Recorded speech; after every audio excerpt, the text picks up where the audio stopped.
Rabb shrah li sadri wa yassir li amri wahlul 'uqdatam min lisani yafqahu qawli.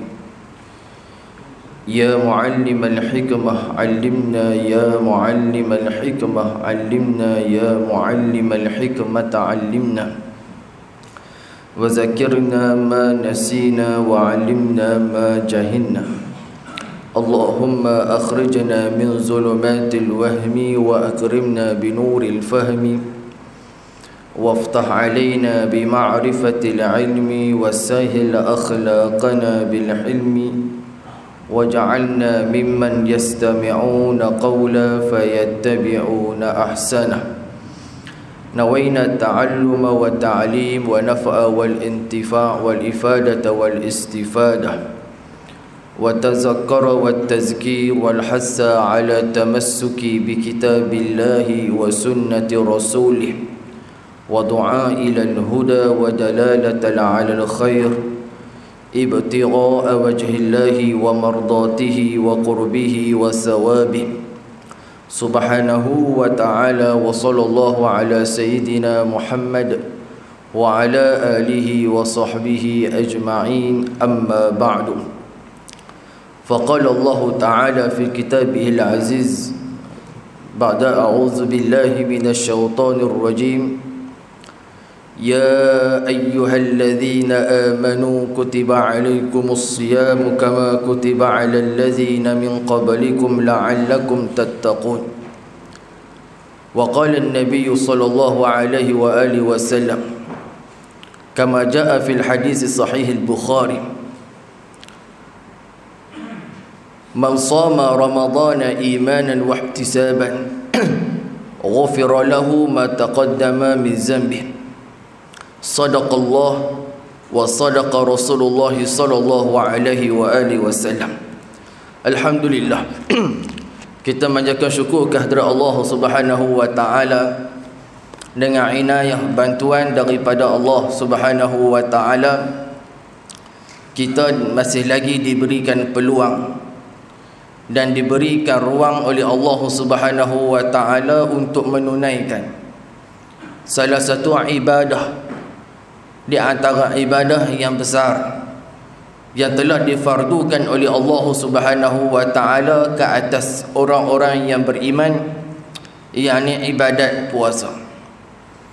Dan alhamdulillah, dengan nikmat daripada Allah Subhanahu wa taala, kita dapat melaksanakan ibadah ini dalam keadaan yang begitu baik.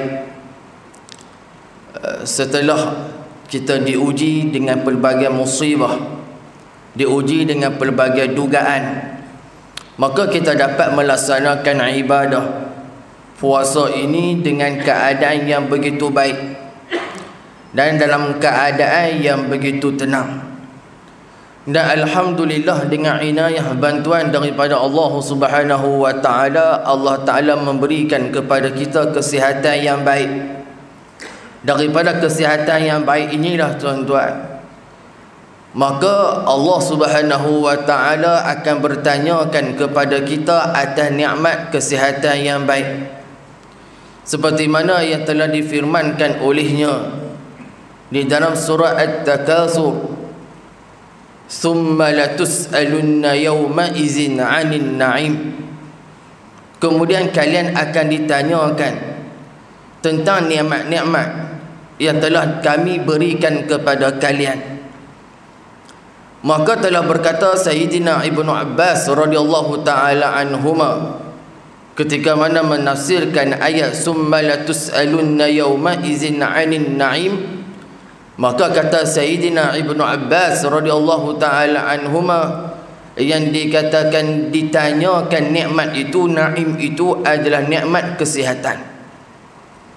Maka nikmat kesihatan yang diberikan oleh Allah Subhanahu wa taala kepada kita itu, hendaklah kita mensyukurinya. Seperti mana disebutkan oleh Allah Subhanahu wa taala, wa amma bi ni'mati rabbika fahaddits. Maka adapun segala nikmat aku itu hendaklah kalian kabarkan, kalian ceritakan. Maka berkata para ulama tafsir, dengan maksud menceritakan itu adalah menggunakannya kepada jalan yang baik dan jalan yang diredai oleh Allah Subhanahu wa taala. Dan alhamdulillah, di antara syarat sah berpuasa itu mesti sihat tubuh badan. Maka orang-orang yang sihat tubuh badan mereka di kalangan orang Islam itu hendaklah dia berpuasa. Dan berpuasa itu menunjukkan satu orang itu bersyukur di atas nikmat yang telah diberikan oleh Allah Subhanahu wa taala kepada dia, dan dia menggunakan kepada jalan yang baik. Dan tuan-tuan, puasa adalah ibadah yang begitu besar yang Allah Subhanahu wa taala fardukan ke atas kita dalam tempoh 12 bulan yang berlalu. Hanya 1 bulan sahaja yang difardukan kepada kita dengan kefarduan, maksudnya dengan kewajipan untuk kita menahan syahwat kita, menahan diri kita daripada melakukan tiap-tiap perkara yang membatalkan puasa. Sebab itulah ketika mana Nabi SAW menyebutkan dalam satu hadis Nabi SAW, seperti mana yang telah diceritakan oleh Sayyidina Abi Hurairah radhiyallahu ta'ala anhu, yang telah diriwayatkan oleh Imam Tirmizi rahimahullahu ta'ala dalam kitab Jami' Tirmizi. Sayyidina Abi Hurairah mengatakan bahwasanya Nabi SAW bersabda, "Iza dakhala syahr Ramadan futiha abwabul jannah wa ghulliqat abwabun nar."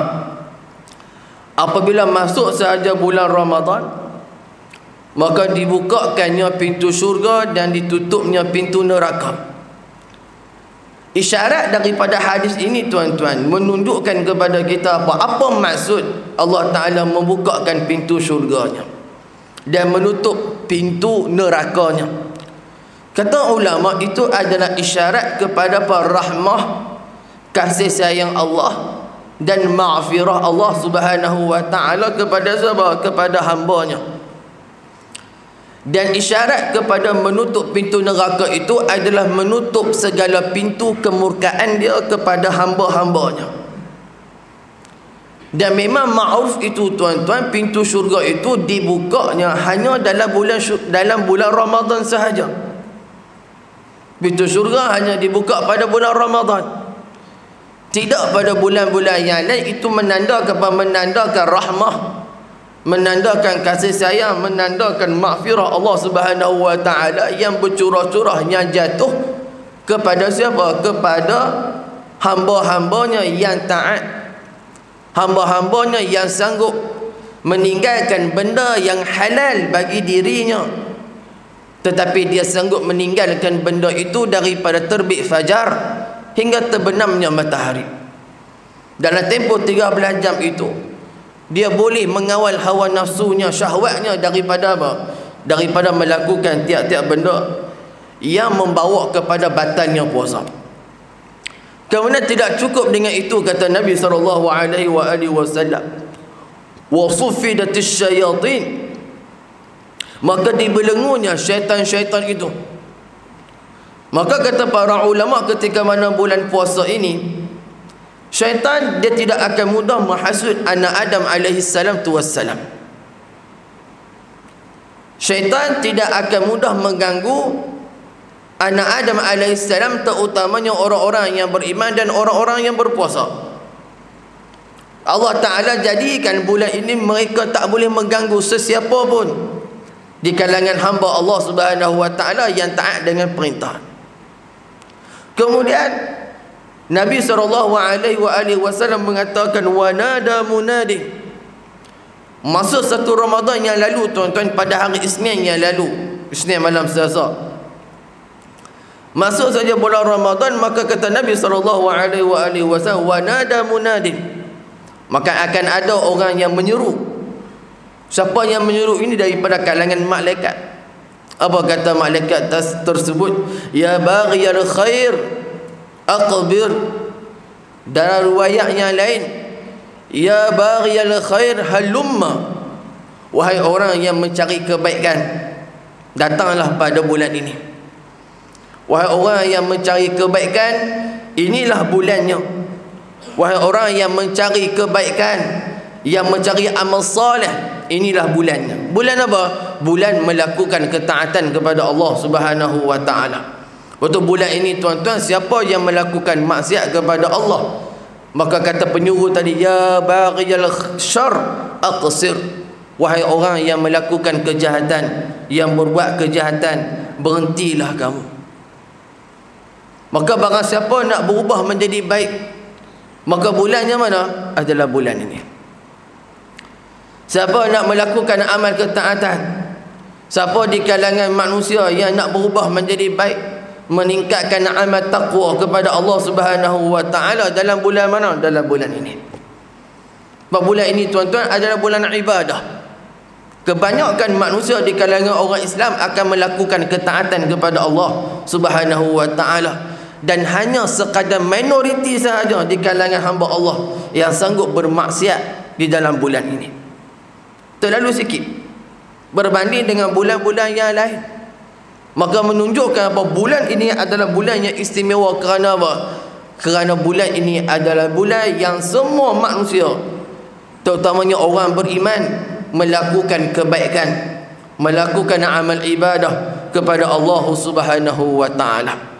Lepas tu ada satu riwayat, walaupun riwayat tidaklah kuat pada sudut sanadnya, seperti mana yang disebutkan, innallaha ta'ala yubahi malaikatahu bisyabab al-abid fayaqulu ayyuhal syabu at-tariku syahwatahu li ajli al-mubzil syababah lil anta indi ka ba'dil malaik. Dalam riwayat ini mengatakan sesungguhnya Allah Ta'ala berbangga-bangga pada para malaikatnya dengan seorang pemuda yang meninggalkan syahwatnya kerana aku. Di antara benda yang dibanggakan oleh Allah Ta'ala kepada malaikat adalah satu orang yang sanggup meninggalkan syahwatnya kerana dia. Dalam diri kita ni tuan-tuan, ada benda yang memang sudah Allah Ta'ala berikan kepada kita. Di antaranya ruh, di antaranya nafsu syahwat, di antaranya adalah iman yang diberikan oleh Allah Ta'ala kepada kita. Benda-benda ni tuan-tuan, nak tak nak kita tak boleh buang dia jauh-jauh. Seperti mana nafsu dan juga nafsu syahwat, kita tak boleh buang dia. Kita tak boleh pergi mana-mana hospital kemudian kita minta kepada doktor operation kemudian buang. Tak boleh. Sebab benda tu sudah melekat dalam badan kita. Benda tu sudah menempel dalam badan kita. Dia macam ibarat bayang-bayang kita. Pergi mana pun dia akan tetap ada dengan kita. Itu nafsu syahwat.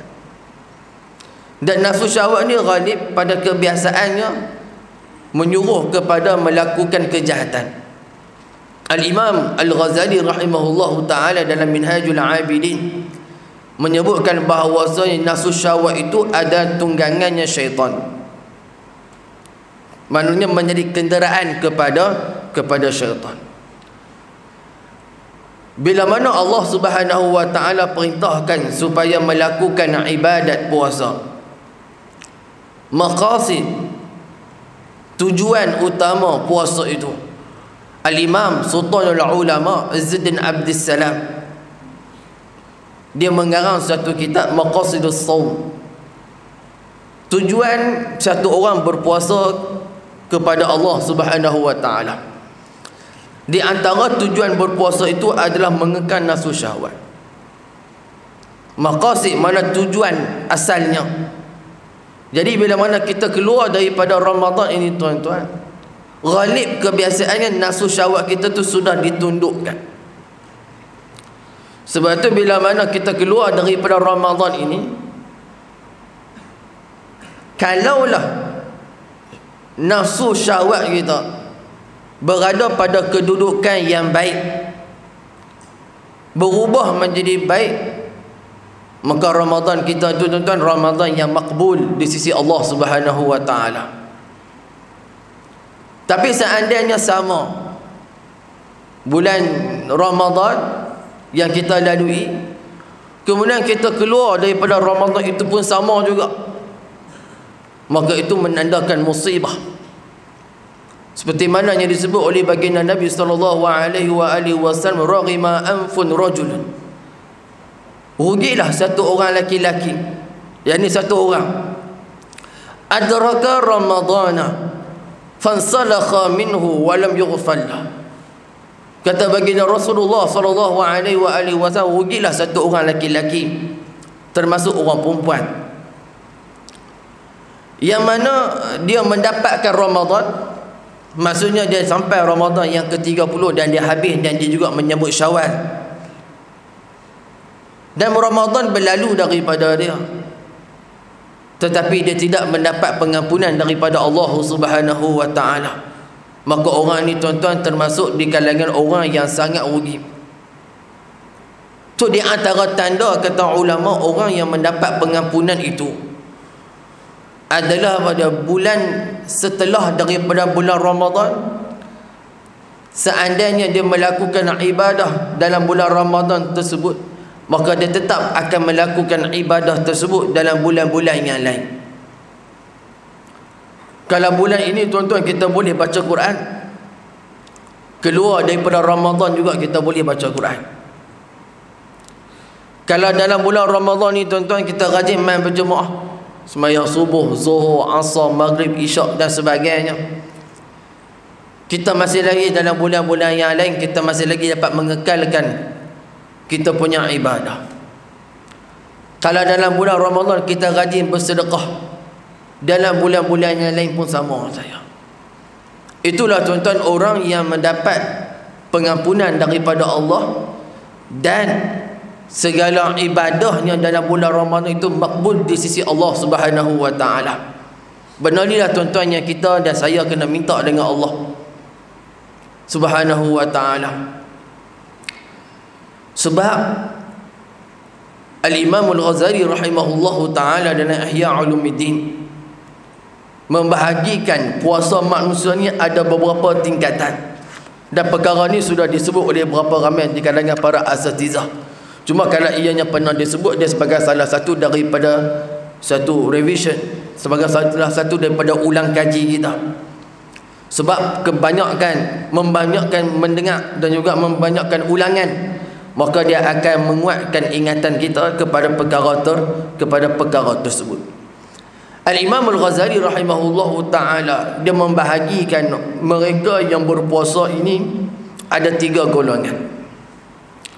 Yang pertama, martabat yang paling bawah, ataupun dia panggil sebagai puasa orang awam.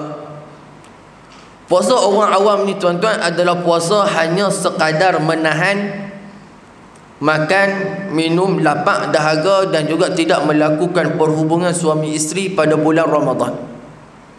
Ini puasa orang awam. Dan puasa ini tuan-tuan adalah puasa yang dikerjakan oleh anak cucu cicit kita. Mereka tak puasa daripada pagi sampai ke petang. Ada di kalangan kanak-kanak kita yang puasanya daripada pagi sampai ke petang. Ini puasa orang awam. Dan puasa ini, kata Imam Al-Ghazali rahimahullahu ta'ala, jangan engkau duduk lama dalam keadaan puasa seperti ini.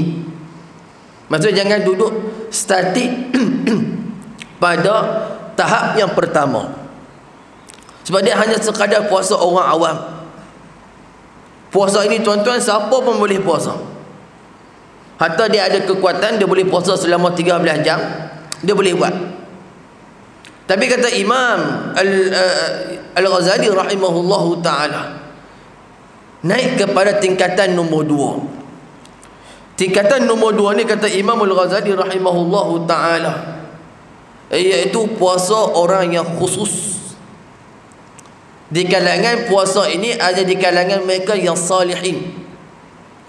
Apa puasa orang khusus ini, kata Imam Al-Ghazali rahimahullah, iaitu puasa orang yang khusus itu iaitu mencegah pendengarannya, penglihatannya, lidahnya, tangannya, kakinya, dan segala anggota-anggota tubuh lainnya daripada dosa.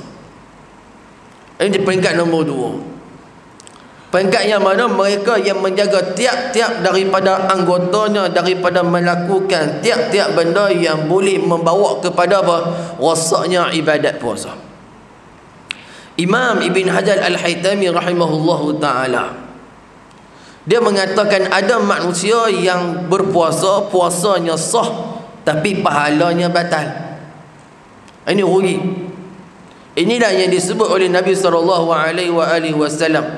kam min sa'imin laysa lahu min siyamihi illa al-ju'i wal 'atash.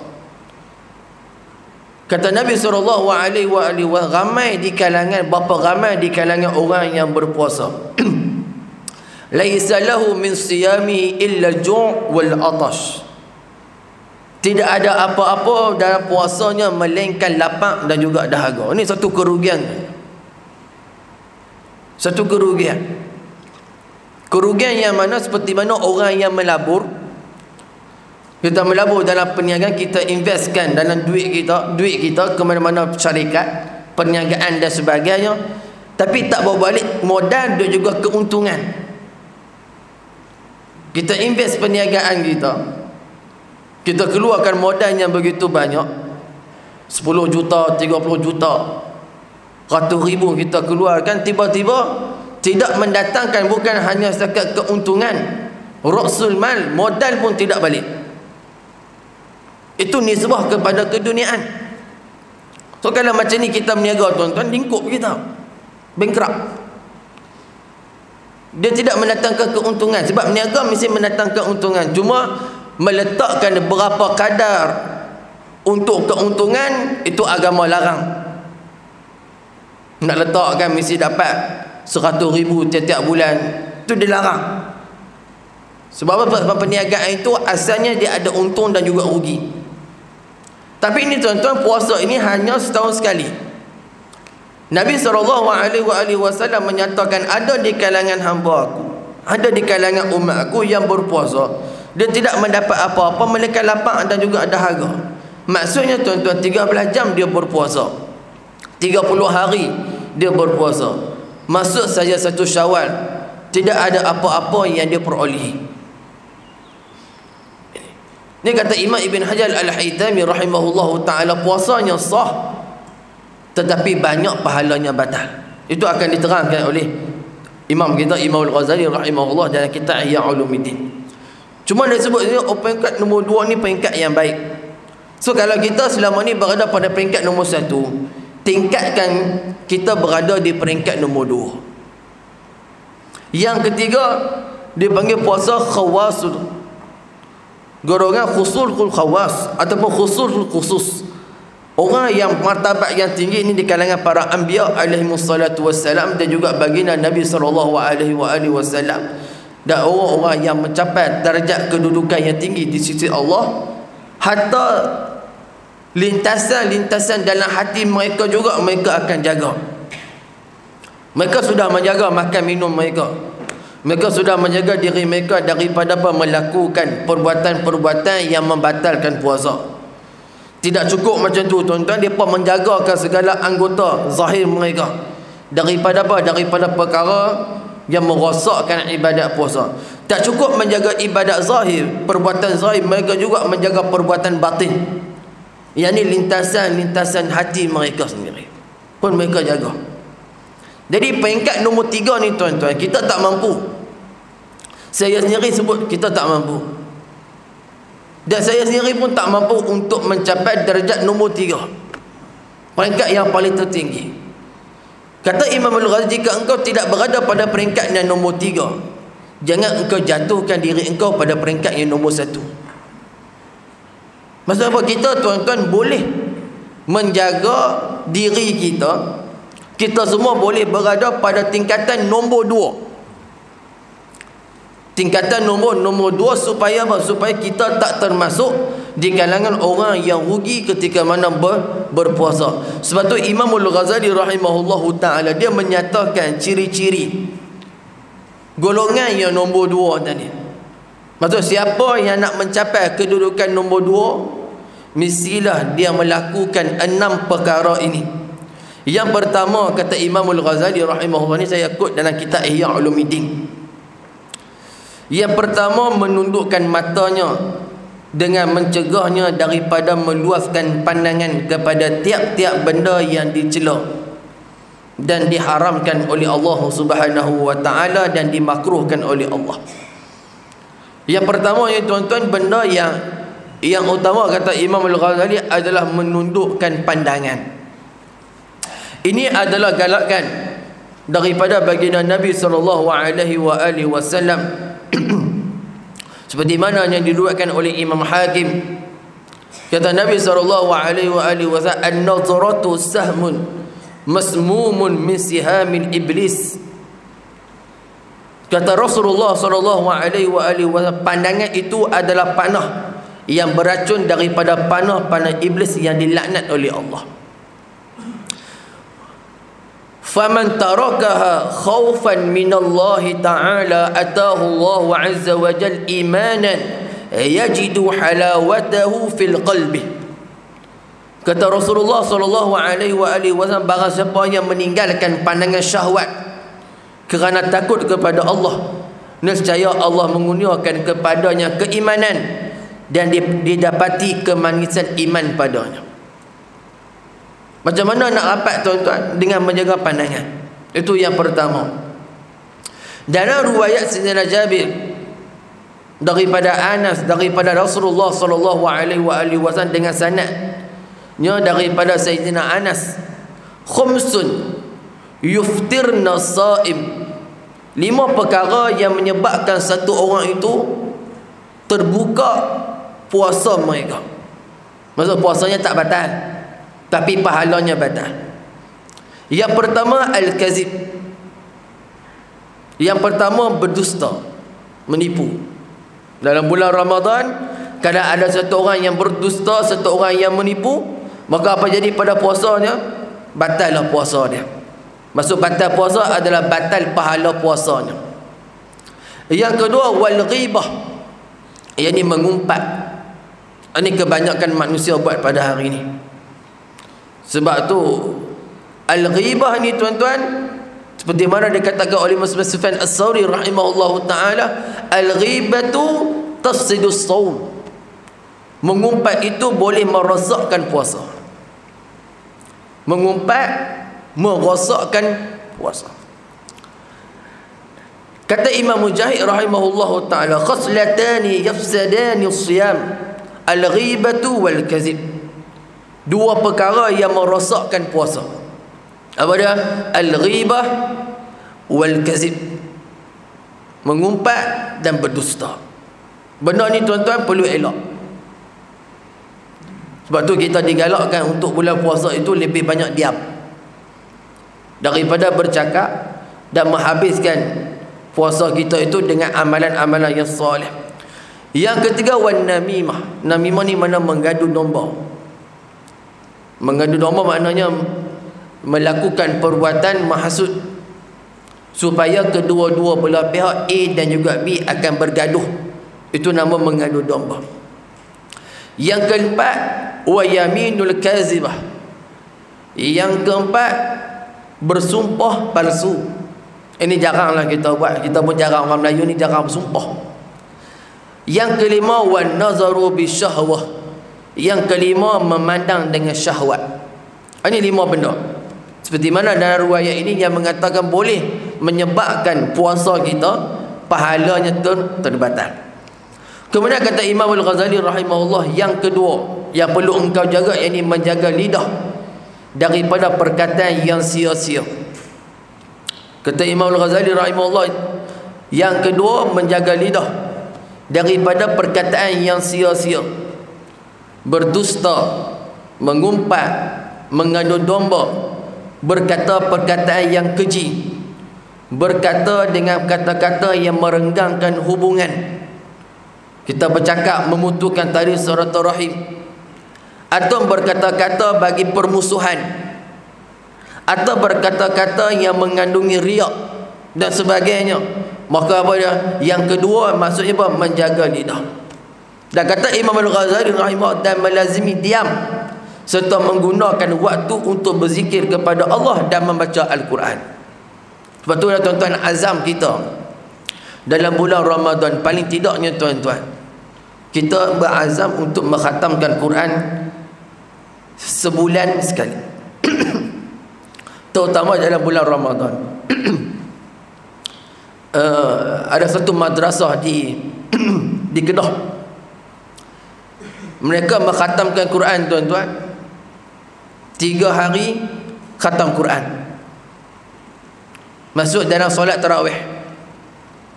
Dalam solat tarawih, satu malam mereka baca 10 juzuk. 2 malam tambah lagi 10 juzuk. 3 malam khatam satu Quran. Mana 3 hari boleh khatam keseluruhan Al-Quran. Adakah benda tu mustahil? Tak. Benda tu tak mustahil. Sebab apa saya kata bukan mustahil? Sebab untuk mengkhatamkan Quran 30 juzuk hanya mengambil tempoh 8 jam sahaja. Tapi dengan syarat kita tak buat kerja apa. Kita baca sahaja, dia boleh habis 8 jam. Satu hari, tuan-tuan, di madrasah tersebut, satu hari tarawih 20 rakaat 10 juzuk. Orang mustahil kan, tuan-tuan? Tak. Manusia boleh buat. Betul kan tak mustahil kalau kita baca dalam kitab Imam Baihaqi rahimahullah, Al-Imam Asy-Syafi'i radhiyallahu taala anhu mengkhatamkan Quran satu hari 2 kali, pagi dan juga malam, siang dan juga malam. Sebab orang macam ni, tuan-tuan, dia habis hidup dia dengan Quran. Macam orang main game, dia boleh main game daripada subuh sampai maghrib, dia boleh main game. Sebab apa? Sebab dia rasa zauq, dia merasai kelazatan main game tu. Orang yang ahlul Quran, dia merasai kelazatan membaca Al-Quran. Benda ni lah, tuan-tuan, kita perlu minta kepada Allah Jalla wa'ala, sebab dialah yang bagi kelazatan tu. Bayangkan, tuan-tuan, 3 hari boleh khatamkan satu tarawih 20 rakaat 10 juzuk. Itu kalau ada orang gaul tu pingsan tu, dia tak ada masalah. Kalau imam baca panjang kan, tuan-tuan boleh duduk kan? Tengah masjid dia buat khatam satu malam 1 juzuk. So 30 malam habislah satu Quran dalam tarawih. Kita boleh, tapi kan tuan-tuan tak larang imam baca panjang, tuan-tuan boleh duduk, jangan marah imam. Tak perlu marah imam. Sebab apa, tuan-tuan? Sebab memang bulan tarawih memang selalunya ulama buat tu sebagai untuk khatam Quran. Di Mekah sama. Tapi kita lah, mungkin kita ada waktu. Tak apa, kalau tidak ada waktu, tak apa, tidak ada masalah. Tapi kalau ada waktu kita, maka dihabiskan macam tu. Di Indonesia, tuan-tuan, di Indonesia, baru dapat tahu lah, dia orang khatamkan satu Quran dengan 20 rakaat, 30 juzuk, 20 rakaat. Tak tahu dia baca lagu mana, tak tahu. Tapi kita baca satu juzuk pun habis aliak. Tu depa punya style. Saya kata ni orang macam ni, orang ajaib semua. Tu tak mustahil, tuan-tuan. Kalau level kita, maksud saya level umat akhir zaman, macam kita boleh mengkhatamkan Quran seperti itu, apa tadi kepada zaman-zaman dulu, zaman-zaman sahabat, zaman salafun salih kita, lagi hebat, lagi dahsyat. Dulu, tuan-tuan, bila mana kita cerita Imam Syafi'i radhiyallahu taala anhu mengkhatamkan Quran sehari 2 kali, ramai orang kerut dahi. Dia kata, betul ke imam buat macam tu? Betul ke Imam Syafi'i dia buat lagu tu? Sebab dia bayangkan kedudukan Imam Syafi'i macam kedudukan dia. Memang ibarat langit dengan bumi. Orang boleh buat. Tapi habis macam tu ya. Kita tak ada masa nak tengok handphone. Kita tak ada masa nak buat status Facebook, status WhatsApp, tak ada. Sebab apa? Dengan Quran. Betul kata Imam Al-Ghazali rahimahullah, lazimkan dengan banyak zikir dan juga baca Quran. Kalau tak dapat khatam, tuan-tuan, azam nak khatam Quran, betul kita buat. Sebab benda tu kekuatannya datang daripada Allah. Kekuatan tu datang daripada Allah. Tu kekuatan ibadah. Itu yang kedua. Maksudnya apa? Menjaga lidah. Yang ketiga, kata Imam Al-Ghazali rahimahullah, yakni mencegah pendengaran. daripada mendengar tiap-tiap perkara yang makruh dan tiap-tiap perkara yang haram. Maka bulan Ramadan ini tuan-tuan, jaga telinga kita daripada mendengar umpatan-umpatan manusia, mendengar fitnah-fitnah manusia. Kalau boleh elakkan tuan-tuan benda-benda yang lara seperti mendengar muzik. Pernah satu soalan disebutkan oleh guru kami almarhum Ustaz Adlan bin Abdul Aziz, ketika mana pengajian beliau dengan suatu orang muhaddis Syam, yakni daripada Jordan, Syekh Shu'aib Arnaut rahimahullahu ta'ala. Pernah ditanya soalan kepada Syekh Shu'aib Arnaut. Syekh Shu'aib Arnaut antara ulama popular lah, ulama hadis yang besar di Jordan tu. Pernah ditanyakan kepada dia, apa hukum dengan muzik? So Syekh jawab apa? Syekh tak jawab hukum dia halal ke haram ke apa, tak ada. Syekh kata apa? Kalau engkau dengan Quran itu lebih baik. Sebab apa? Dengan muzik tu jadi khilaf lagi dengan para ulama. Tapi khilaf itu tuan-tuan terangkat dengan macam mana? Terangkat kalau apa? Dengan Quran lebih baik. Dengan Quran. Elakkan daripada mendengar benda-benda yang lara. Maksud saya tu benda-benda yang tidak ada manfaat kepada apa? Kepada pendengaran kita. Tinggal kita sentiasa mendengar. Lainlah kalau dia kerja dekat Tesco, tak boleh dia nak tukar lagu tu, atau dia cerita lain lah. Tapi kalau dia duduk di rumah dan sebagainya, maka kata Imam Al-Ghazali rahimahullah, hendaklah dia jaga pada telinga daripada mendengar benda-benda yang haram dan juga benda-benda yang dimakruhkan oleh Allah Subhanahu wa taala. Yang keempat, mencegah anggota-anggota tubuh yang lain daripada segala dosa, seperti menjaga kakinya, menjaga tangannya, dan juga menjaga perutnya daripada berbuka dengan benda yang haram dan sumber yang haram. Tak ada tuan-tuan di kalangan orang Islam yang buka puasa dengan arak. Tak ada. Tidak ada lagi. Kalau ada tu teruk lah kita kata. Tapi tuan-tuan, ada orang yang berbuka puasa dengan sumber yang haram, duit yang datang daripada sumber yang tidak baik. Benda ni mestilah dielakkan. Mesti dielakkan. Dan pastikan kita sebagai suami, sebagai orang yang bertanggungjawab terhadap isteri dan anak-anak kita, dapatkan daripada sumber yang halal. Itu yang keempat. Yang kelima, kata Imam Al-Ghazali rahimahullahu ta'ala, bahawa tidak membanyakkan makanan yang halal waktu berbuka pada sudut memenuhkan perutnya dengan makanan. Maksud yang kelima ni apa tuan-tuan? Berbuka dengan sekadarnya. Sebab tu kita perlu membahagikan perut kita ni dengan makanan 1/3, air 1/3 dan pernafasan 1/3.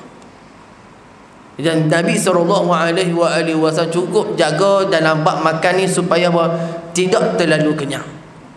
Tidak terlalu kenyang. Kerana terlalu kenyang ni tuan-tuan, dia akan menyebabkan kita terganggu dalam ibadat. Sebab tuan-tuan, sebenarnya tarawih 20 rakaat. Kalau kita makan terlalu banyak, dia akan mengganggu konsentrasi kita dan juga kualiti ibadah kita. Makan tidak ada masalah, silakan. Tetapi jangan makan terlalu banyak. Maksud terlalu banyak ni sampai berat. Dan juga apabila kita jadi kurang pada melakukan ibadah kepada Allah Ta'ala. Dan yang keenam, yang terakhirnya kata Imam Al-Ghazali, adalah hatinya sesudah berbuka bergantung dan berlegar di antara takut dan mengharap. Maksudnya keenam ni apa kata Imam Al-Ghazali? Orang yang peringkat nombor 2 tadi tu, yang kita nak capai tu, mestilah ketika mana berbuka datang perasaan takut dan harap. Takut apa? Takut puasanya tidak diterima oleh Allah, dan mengharapkan supaya puasanya walaupun tidak terbaik, tapi dia mengharapkan supaya apa? Puasanya itu diterima oleh Allah Subhanahu wa ta'ala. Supaya kita tak termasuk daripada siapa? Daripada golongan-golongan yang disebutkan sebagai orang yang rugi ketika mana berpuasa. Itulah tuan-tuan 6 perkara yang disebut oleh Imam Al-Ghazali rahimahullahu ta'ala dalam kitab Ihya Ulumuddin. Imam Ghazali bahas bab puasa ni tuan-tuan begitu cantik dan begitu baik dalam kitab beliau Ihya Ulumuddin. beliau menggabungkan di antara fiqh dan juga tasawuf. Supaya apa? Supaya ibadat puasa itu menjadi baik dan ibadat puasa itu diterima oleh Allah Subhanahu wa taala. Jadi mudah-mudahan tuan-tuan kita berdoa kepada Allah Subhanahu wa taala agar Allah taala menerima ibadat puasa kita dan menerima segala ibadat yang kita lakukan dalam bulan Ramadan dan menguatkan tubuh badan kita dan memberikan kesihatan yang baik kepada kita. Dan mudah-mudahan dengan kesungguhan kita pada awal Ramadan ini, pada 10 yang pertama, 10 yang kedua, maka mudah-mudahan pada 10 yang ketiga nanti tuan-tuan, dalam malam-malam yang telah ditentukan oleh Allah Subhanahu wa taala, kita dapat bertemu dengan malam yang begitu baik, malam yang lebih baik daripada 1000 bulan, iaitu malam Lailatul Qadar. Kerana kata Al-Hafiz Ibn Rajab Al-Hanbali rahimahullahu ta'ala dan kitab Lataiful Ma'arif, mereka yang bertemu dengan bulan, mereka yang bertemu dengan malam Lailatul Qadar, ada mereka yang pada permulaan Ramadannya sudah bersiap, sudah bersedia untuk memperolehi malam tersebut. Maksudnya apa? Maksudnya orang yang dapat malam Lailatul Qadar, dia sudah bermula daripada awal-awal Ramadan lagi. Dia tidak menunggu pada 10 Ramadan yang terakhir baru dia nak melakukan ibadah, tapi dia sudah siap sedia untuk menyambut tetamu yang besar dalam bulan ini, yakni malam Lailatul Qadar yang Allah Subhanahu wa taala telah janjikan untuk diberikan kepada hamba-hambanya yang benar-benar mencari malam tersebut. Dan mudah-mudahan tuan-tuan, Allah taala mengurniakan rezeki tersebut, mengurniakan malam tersebut kepada kita. Dan setelah habis daripada Ramadan ini, maka kita keluar sebagai hamba-Nya yang benar-benar bertakwa di sisi Allah Subhanahu wa taala. Jadi mudah-mudahan tuan-tuan kita semua diberkati oleh Allah, dikuatkan oleh Allah taala untuk melakukan amal ibadah, dan dijauhinya kita daripada segala bentuk larangannya yang dibenci oleh Allah Subhanahu wa taala dan juga baginda Rasulullah sallallahu alaihi wasallam. Setakat itu saja tuan-tuan, aqulu qawli hadza wa astaghfirullah li wa lakum wa billahi taufiq wa hidayah. Wassalamualaikum warahmatullahi wabarakatuh. أعوذ بالله السميع العليم من الشيطان الرجيم. بسم الله الرحمن الرحيم. الحمد لله رب العالمين والصلاة والسلام على أشرف الأنبياء والمرسلين سيدنا محمد وعلى آله وصحبه أجمعين. اللهم إنا نعوذ بك من علم لا ينفع ومن قلب لا يخشع ومن نفس لا تشبع ومن دعاء لا يسمع. سبحان الله وبحمده سبحانك اللهم وبحمدك نشهد أن لا إله إلا أنت ونستغفرك ونتوب إليك. وصلى الله على سيدنا محمد وعلى آله وصحبه وبارك وسلم والحمد لله رب العالمين. تقبل الله منكم.